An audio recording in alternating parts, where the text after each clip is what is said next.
everyone. My name is Rebecca Kim, professor of sociology at Pepperdine University. Welcome to my talk on Asian American Christians making their mark within the California Christian landscape.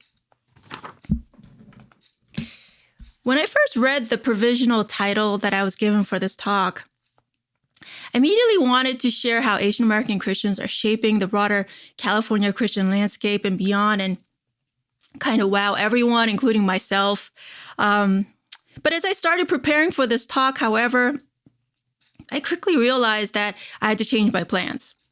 I found that there's actually very little written or known on how Asian American Christians are impacting the broader Christian landscape. Most of the existing research focuses on Asian American Christians as separate entities that have little or no engagement with the world outside of their ethnic borders. Reflecting on this, I also realized that as the provisional title that I was given for this talk, Inclusion, Exclusion, insinuates we cannot have any kind of substantial conversation about how Asian American Christians have shaped the broader Christian landscape without first examining their history of exclusion. Even in California, the so-called most diverse, progressive state in the country. And also be honest about the power dynamics that still govern who is doing the including, who is being included, and how the others are included. So that's for my talk today. I'll speak on, first, the history of exclusion, which has made it difficult for Asian American Christians to make their mark in the American Christian landscape. Then I'll speak on how Asian Americans are Asianizing and revitalizing the broader landscape, Asian American Christians. And then I'll conclude with a conversation on how Asian American Christians can be keys to a more united, multiracial future in California landscape and beyond. And I'll do this by focusing on California, given the scope of this conference, and also given the significant Asian population in California. Okay. As far as the data for my presentation, it'll be based on existing works on Asian American Christianity, including my past research on Asian American evangelicals, campus ministries, and Korean missionaries. I also use data from the Religious Leadership and Diversity Project, which is the first ever nationally representative study of a racially diverse group of clergy, including Asian American pastors that lead multiracial congregations, which I was part of. Then let's start with part one, the Era of Exclusion from mid-19th century to the passage of the 1965 Immigration and Naturalization Act. During this era of formal exclusion, an Asian Indian Nobel Prize winner visited the U.S. at the time and made the following comment. Jesus could not get into America because he said he would not have sufficient funds to enter the country. But Jesus would also not be able to enter the United States at the time because he would be racialized as an Asiatic. Therefore, an inferior alien race ineligible for entry. Indeed, the U.S. government passed various legislation from the 19th century into the early 20th century to stem the flow of Asian immigrants. Amidst the backdrop of white laborers' hostility and violence against Chinese laborers, and general hysteria against yellow peril, the fear of an alien, unassimilable Asiatic race that would corrupt the existing racial order, Congress passed the Chinese Exclusion Act of 1882, which is the first time that a national group was specifically singled out, formally excluded from immigrating into the country. Beginning with this act, which barred Chinese immigration for over 6 decades, Congress passed various other legislation that restricted and excluded various Asian immigrants from entering the United States. Asian Americans were not excluded just from simply entering the country, but also excluded from becoming part of the country, excluded from becoming Americans. Based on institutional beliefs of a racial order where WASP property men encapsulated the necessary qualities of legitimate U.S. citizens, the 1790 Nationality Act limited the right of citizenship by naturalization to free white people, which excluded Asian immigrants from becoming U.S. citizens, legitimate members of the country, and certainly let alone they couldn't contribute to it in any viable way, besides, of course, not being able to be U.S. citizens. As aliens ineligible for citizenship, they could not own land, purchase, lease, transfer, or control land, filled desirable occupational positions, and hence many of the workers at the time, Chinese workers at the time, took jobs that white men did not want, like restaurant work, laundry work. They could not sponsor family members for immigration like other free white immigrants, including bringing their own women from their country. Besides that, they could also not intermarry with the women that were in the country at the time. And they could not live in integrated neighborhoods. They could not attend integrated schools. They could not testify against white men and defend themselves from injustice and violence. And they could not generally enjoy public services and protections available to white people at the time. And this is particularly evident in California, which is at the time the epicenter of anti-Asian discrimination. For example, the Chinese Exclusion Act of 1882 was really essentially meant to curb Chinese immigration to California, which housed the largest number of Chinese immigrants at the time. And on the very streets of Los Angeles was the site of one of the largest lynchings in the United States, the Chinese Massacre of 1871, where more than a dozen Chinese men and boys were hanged by a mob of 500 white and mestizo men, so that being run out of town by an angry mob of white men that didn't want Chinese people to settle amongst them was part of being Chinese in California at the time. Therefore, the first Asian ethnic towns in the United States, like the first and largest Chinatown in North America that was founded in 1848 in San Francisco, California, formed out of necessity, amidst racial exclusion, segregation, discrimination, and outright violence. The forces of exclusion that necessitated the birth of ethnic towns also contributed to the construction of Asian churches. The first Chinese Christian church was established in San Francisco in 1853 with the support of the Presbyterian Board of Foreign Missions and functioned as the life of the Chinese Christians. From the perspective of the white missionaries, the primary goal of the Chinese churches was to Christianize the Chinese immigrants and send them back to China as missionaries. Despite these early intentions, Chinese churches eventually became primary spaces where Chinese immigrants could worship together, reconstruct their identities, and support one another, and find what immigration scholars commonly refer to as refuge, respectability, and resources in the era of exclusion. These same reasons motivate the construction of other Asian churches at the time, like the first Japanese American church in the late 1800s or the Korean churches in the early 1900s. Many of the early Asian churches were founded with the help of Western missionaries for the sake of mission and evangelism. Nevertheless, given the anti-Asian discrimination of the times, missions would have been limited to co-nationals and co-ethnics, whether in the host country or in the home country. Given linguistic, cultural, and racial structural barriers, missions and evangelism beyond their co-ethnic community would have been a near impossibility. Moreover, missions at the time was understood to be something that white people initiated with other non-white people and foreign cultures, and not the other way around. Thus, Asian immigrants evangelizing beyond their ethnic racial borders and influencing the broader California Christian landscape, especially the white mainstream, would not only be infeasible, but also inconceivable at the time. On the heels of the passage of the Civil Rights Act of 1964, Congress passed the Immigration and Nationality Act of 1965. This act abolished the national origins quota system that discriminated against Asian countries. The passage of this act, along with globalization, ease of international travel, and particular economic, political, and military linkages between the U.S. and Asian countries, contributed to the rise of Asian immigration in the United States. So APIs, Asian Pacific Islanders, made up only 0.2% of the population in 1950.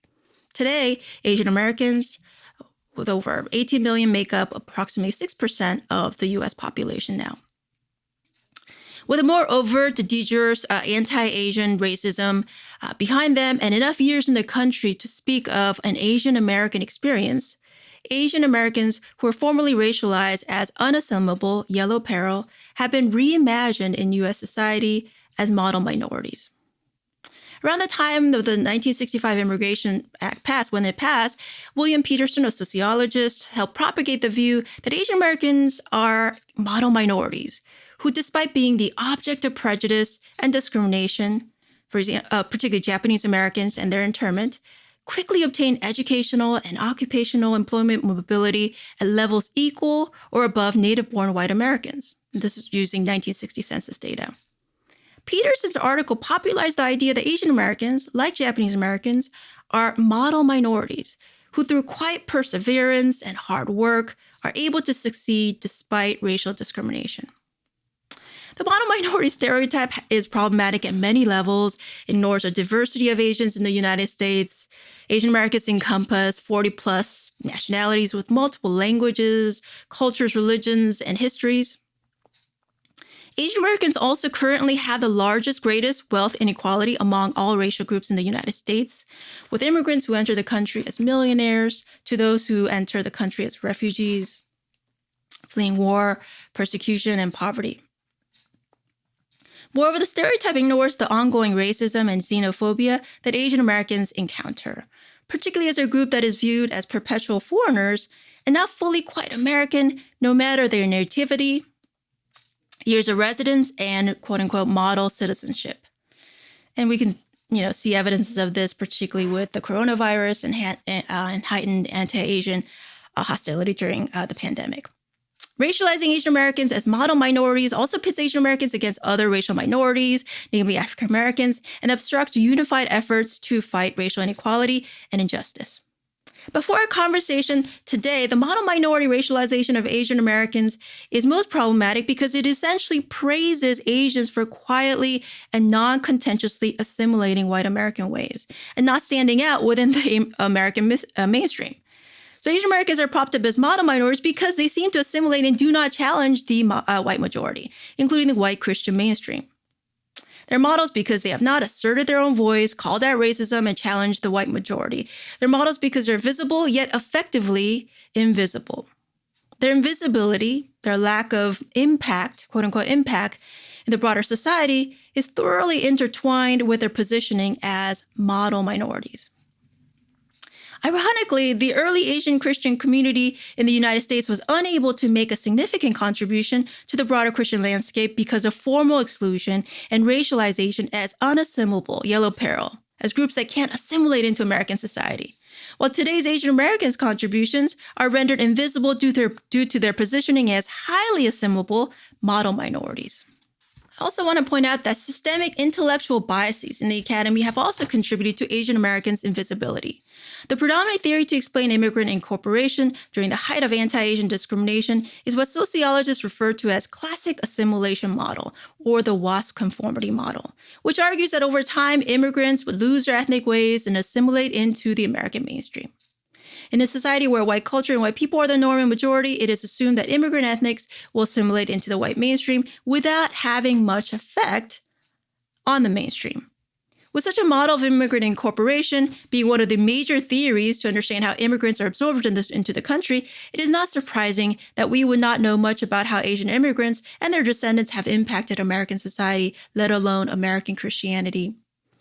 Scholars have studied Asian American Christians much like ethnographers or missionaries study and document a distinctive, soon-to-be extinct culture, one that leaves no definable mark as it steadily marches, assimilates into the mainstream. Moreover, research and information gathered through such ethnographies are expected to be an esoteric field of knowledge, one that would interest only a handful of Asian and Asian Americanists and/or religious devotees that may wish to serve those communities as missionaries or evangelists. On the whole, Asian American Christians have not been studied to understand how the broader American Christian landscape have been affected by them. So they've been essentially studied as the affected versus the effectors. Asian American efforts to influence the broader community and engage in evangelism and missions outside of their ethno-racial borders are also challenged by existing racial power dynamics that still define the most normative and legitimate American Christian evangelist missionary, a leader, as a white person. Please note the picture of a very blonde white Jesus in one of the largest Korean megachurches in Los Angeles. From the start, Asian Americans were not part of the American Protestant establishment, which was led by white men. For most of Asian American Christian history, Asians were largely the objects of white Protestant missionaries' evangelism efforts, who were expected to shed their old country ways and assimilate WASP ways. Even today, the American Protestant establishment is overwhelmingly white, and the dominant perception of missions is that missions is something that white people do with other people of color from foreign cultures and not the other way around. This makes it difficult for Christians, whether in the U.S. or abroad, to think of Asians or Asian Americans as initiating and engaging in missions outside of their ethno-racial borders and impacting the broader Christian community. Now, I'll shift and talk about how Asian American Christians are making their mark despite their history of exclusion by looking at their religious affiliation and engagement. So let me share some tables with you. So as you can see from table 1, actually what's surprising is that when you look at Asian Americans in the aggregate, Asian Americans' religious affiliation, the first obvious news to report is that Asian Americans are actually less likely than other Americans to affiliate as Christians in the United States. And in fact, they are most likely to be unaffiliated, what sociologists like to call the nuns, right, with no religious affiliation. So I do want to be honest about these demographics. But at the same time, I also want to note, like as in table 2, that besides these general figures obscure Asian Americans' religious vitality vis-a-vis other co-ethnic Asians in Asia, as well as with certain U.S. Christians. So as you can see from table 2 there, on the whole, Asians in the U.S. are more likely to be Christian than their counterparts in Asia. This pattern of Christian representation in the United States also applies for Indian Americans, as well as Vietnamese and Filipino Protestants. But what you consistently see, as you can see from the table, is that Asian Americans in the United States, Asian Christians in the United States, have high rate percentages compared to Asians, their counterparts in the home country. Another table to share is when you look at just Asian American evangelicals, just looking at Asian American evangelicals in particular, we also find that they're more religiously engaged than their other American evangelical counterparts. So thus on, as you can see from table 3, on 2 major measures of religious commitment and church attendance and certainty of one's faith in religious texts, we see that Asian Americans are more religious among American evangelicals.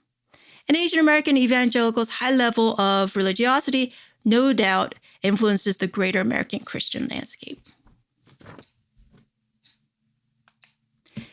And from these pictures, you can see that Asian Americans are also literally revitalizing and diversifying the California Christian landscape with these various signages in Korean, Mandarin, Chinese, you see across California, that communicate that the landscape is changing.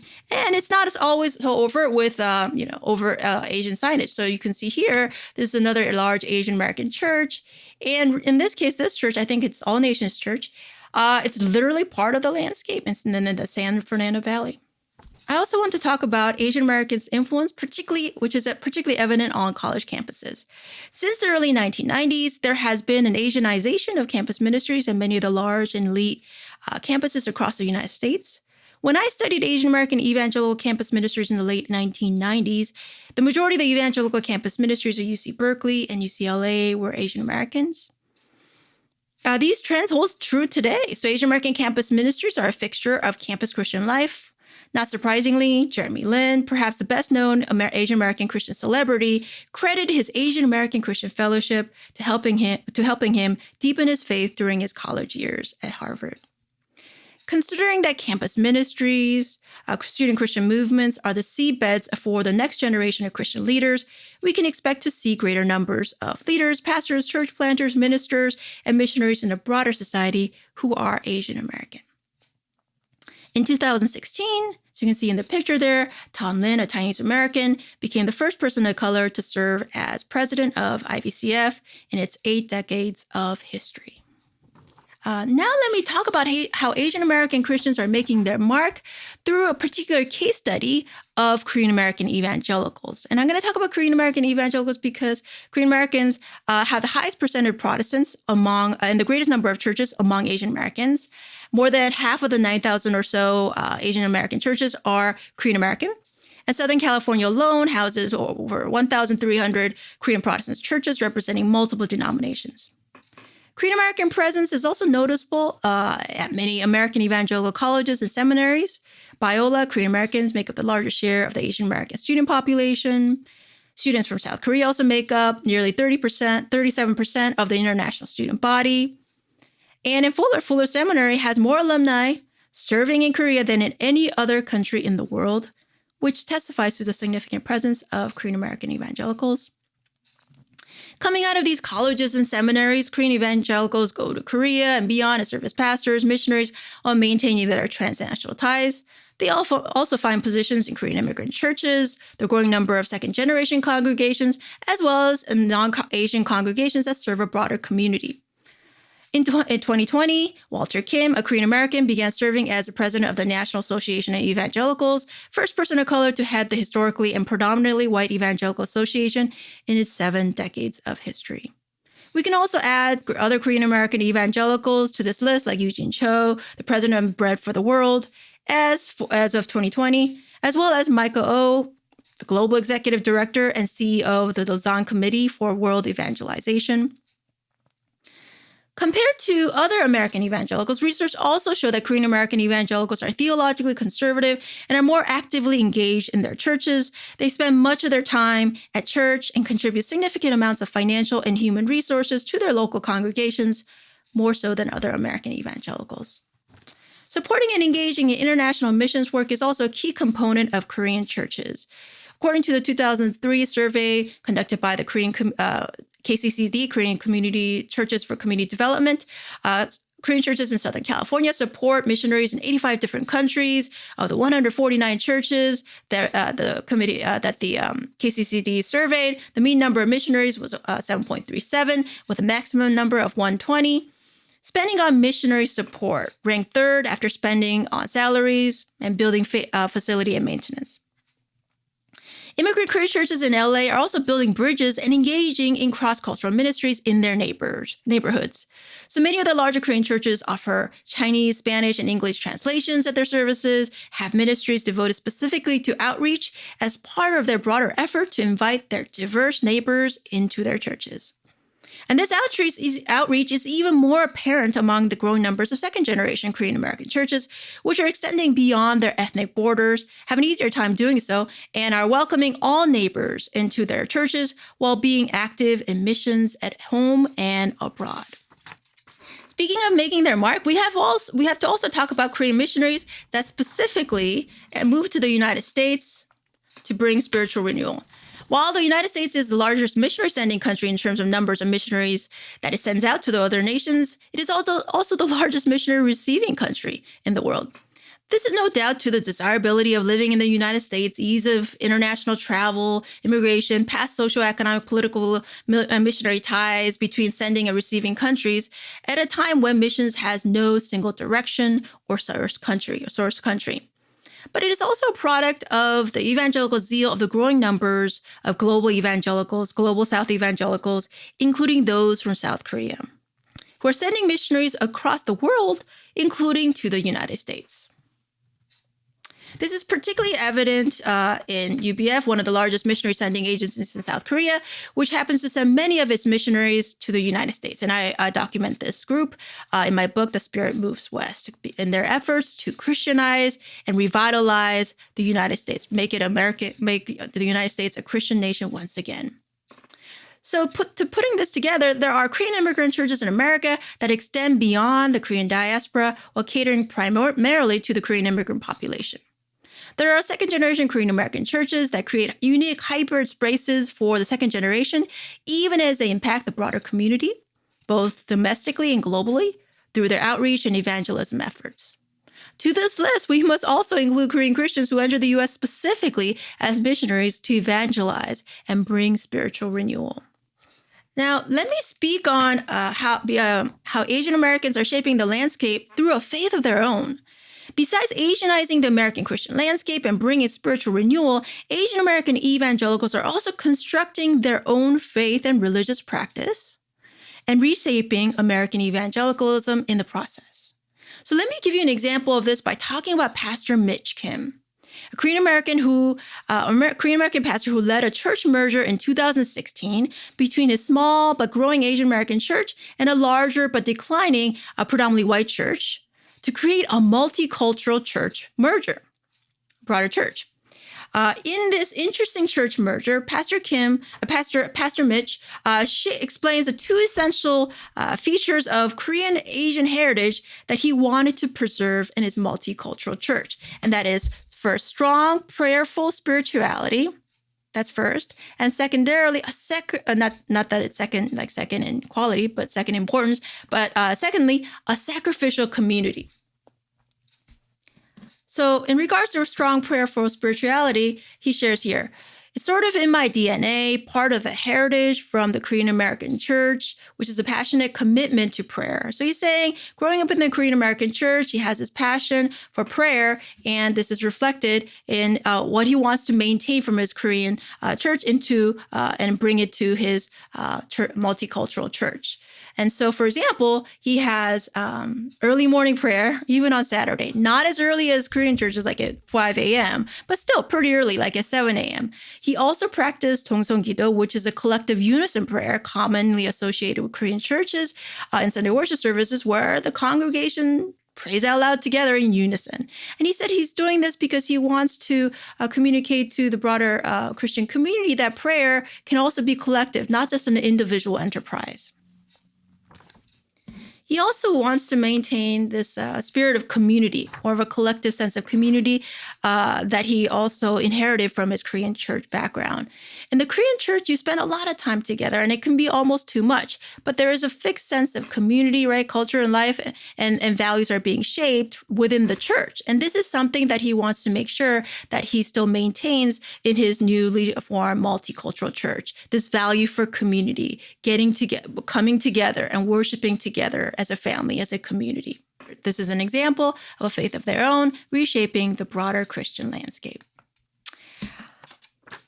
Finally, let me talk about how Asian American Christians are shaping the landscape and how they can be keys to a more united California Christian landscape.